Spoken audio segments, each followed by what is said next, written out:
سونا ہے، چاندی ہے، یہ دھاتیں ہیں جن کا زیور بنتا ہے۔ عورتیں زیور پہنتی ہیں، سونے کا بھی چاندی کا بھی۔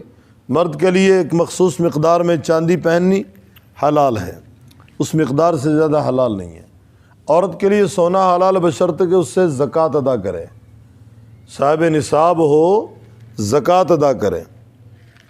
7.5 تولے صرف سونا ہو، سال گزر جائے زکوٰۃ دینی ہوگی، چاہے پہنے یا نہ پہنے، چاہے پہنا ہے یا صندوق میں رکھا ہے یا بینک کے کسی لاکر میں رکھا ہوا ہے، زکوٰۃ اس کی دینی ہوگی۔ زکوٰۃ دینے کے لیے پہننا شرط نہیں ہے کہ چونکہ میں نے زکوٰۃ دینی لہذا میں پہنوں۔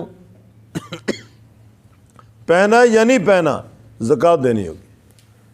آپ علیہ الصلوۃ والسلام کے پاس ایک خاتون آئی، اس کے ساتھ بیٹی تھی، اس نے سونے کے کنگن پہنے ہوئے تھے۔ آپ صلی اللہ علیہ وسلم نے پوچھا کیا تم اس سے زکوٰۃ ادا کرتی ہو؟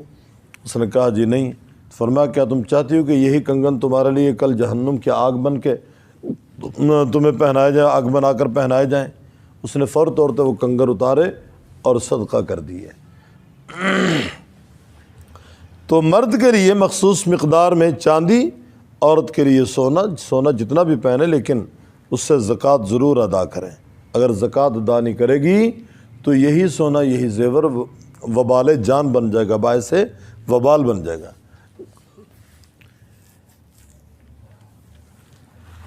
تولہ سونا ہے یا 2 تولے سونا ہے، تولہ چاندی مل گئی، دونوں مل کر ایک نصاب کو پہنچ گئے، زکوٰۃ ادا کرنی پڑے گی۔ 1 تولہ سونا ہے، 7 کچھ روپے ہیں، دونوں مل کر ایک کے نصاب کو پہنچ گئے۔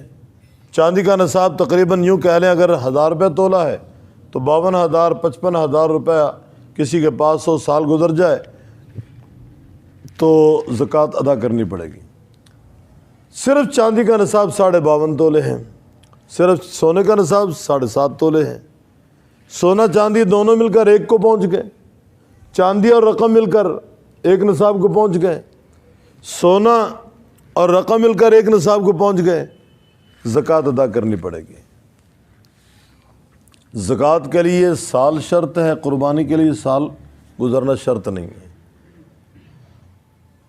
وہ خاتون جس کے پاس زیور ہے، 52.5 تولے چاندی کی مقدار میں رقم ہے، یا سونا اور چاندی دونوں مل گئے، یا چاندی رقم مل گئیں، سونا رقم مل گئیں اور ایک نصاب کو پہنچ گئے اور سال نہیں گزرا، ادھر آ گئی بڑی عید قربانی کی، قربانی اس پہ واجب ہوگی، قربانی کرنی پڑے گی۔